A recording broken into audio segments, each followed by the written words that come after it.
I tried being the fastest Amazon delivery driver in the world, and here's what happened. So before this time, I was an Amazon delivery driver. Now I work at the office completing an internship for my college degree. But before this, my college job was Amazon driving. And let me tell you, there was a huge incentive, at least where I lived in my area, to go and finish my route as fast as possible. Now, a lot of people will say that is a waste of time, but let me explain. Point number one, I tried being the fastest Amazon delivery driver. At many different Amazon DSPs, these are the companies that hire the drivers. Most of these companies will only pay their amount for the hours worked. Meaning, if you have an 8-hour route and it takes you 8 hours to do it, you're going to get paid for 8 hours and whatever your wage is. So if you're currently making $21 an hour as an Amazon driver, you're only going to get paid for 8 hours that day. At most Amazon delivery companies, usually you will have 10 hours to complete your route. That is how much they will pay you for a day. And usually you will get 4 shifts a week, 4 routes a week to do 10 hours each. That's 40 hours. Now, at most of these companies, you can still finish early. You can still do your 10-hour shift in 8 hours. But doing this, you risk losing a lot of time that you could have gotten paid when, in fact, you could have gotten much slower on the route and not wasted your energy. This is what I have found out maybe more than half or even most Amazon companies pay. However, I'd like to bring up my experience because at my Amazon delivery company, it was not so. The shifts that I did, it was very interesting. At my Amazon delivery company, they would pay us for the full 10-hour shift as long as all our safety metrics were hit. Meaning, if I finished in 6 hours and clocked out at that time, I would still get paid as if I was working another 4 hours. Which means, in regards, I tried being the fastest Amazon delivery driver ever. I would run and sprint every day, and even people in our company didn't know this was a policy. Most people still finish around hour 9 or hour 10 thinking they need to run the full shift. And don't get me wrong, with an average of 300 packages a day and $10,000 worth of product in your van, that can be tough to even want to do 10 hours, let alone try to finish it earlier. But, however, this is exactly what I did. And to be honest with you, I think it was a smart decision. For anyone that wants to find an Amazon delivery driver job, the biggest benefit is if your company or the group or team that you join that's delivering with Amazon actually pays you for the full amount of time, as long as you hit your safety metrics and other things that they keep track of, which rarely ever happened. I was always able to do so. And to give you some context, I got paid starting $20 an hour.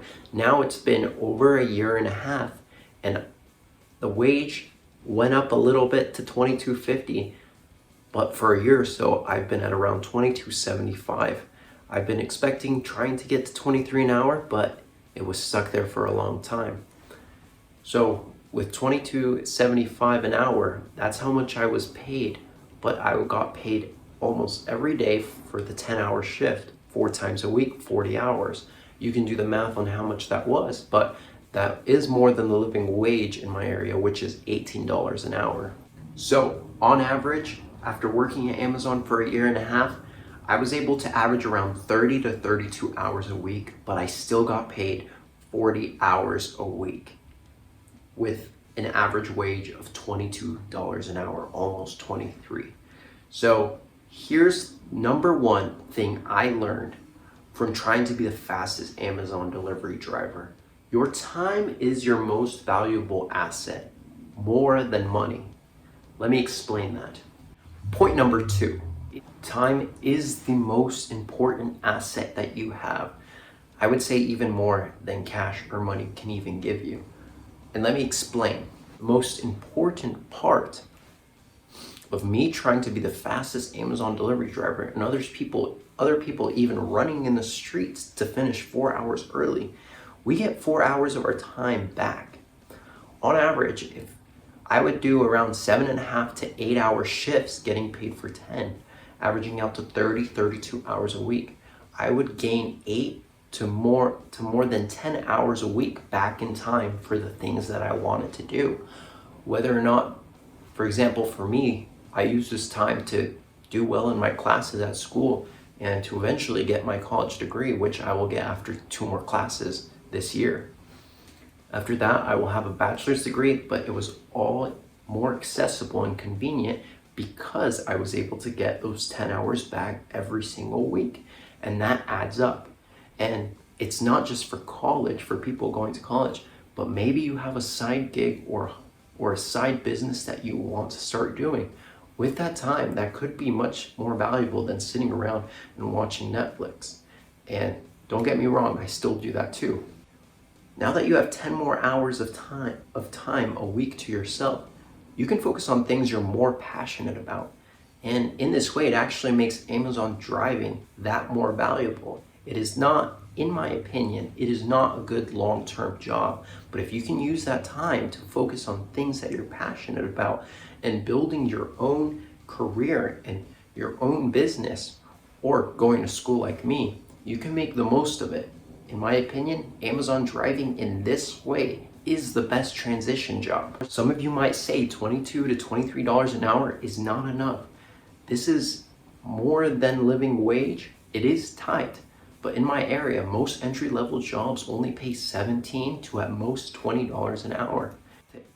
Even if you know a place that pays a little bit more than Amazon driving, you're probably still going to be spending 40 hours a week on that, which is fine if that's the lifestyle that you choose. And that brings me to my third and final point.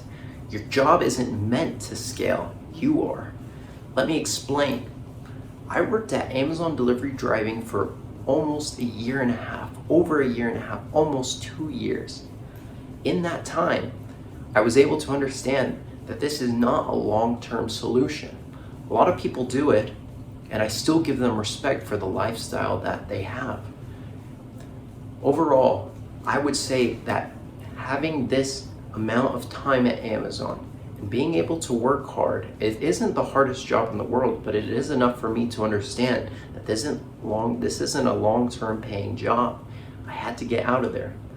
A job like that isn't meant to scale and to grow, but it is meant to show you that you are able to grow and to expand your skills so you can do things you're more passionate about. I would argue that finishing fast as an Amazon delivery driver actually gives you so much more time during your week to grow your skills, grow your knowledge, and start that side hustle that you've been working on and focusing on that one thing.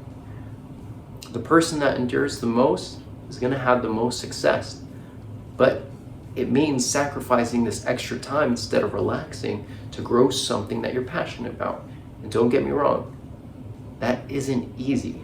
That can be very difficult and hard to do. For example, it's given me time to make these videos, which I really enjoy making. And over time, I hope that my skills at making these get even better. And I also have other things that I'm focused on.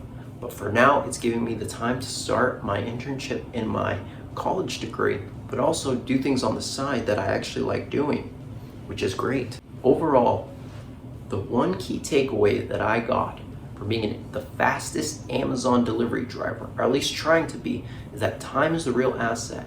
And whether or not we want to use our time to build our skills and to do things we actually want to do in this life is up to us. But that all depends on you. If you like this video, subscribe or follow or share this, and I will keep trying to make even better stuff for you. Thank you. This is Wanwick.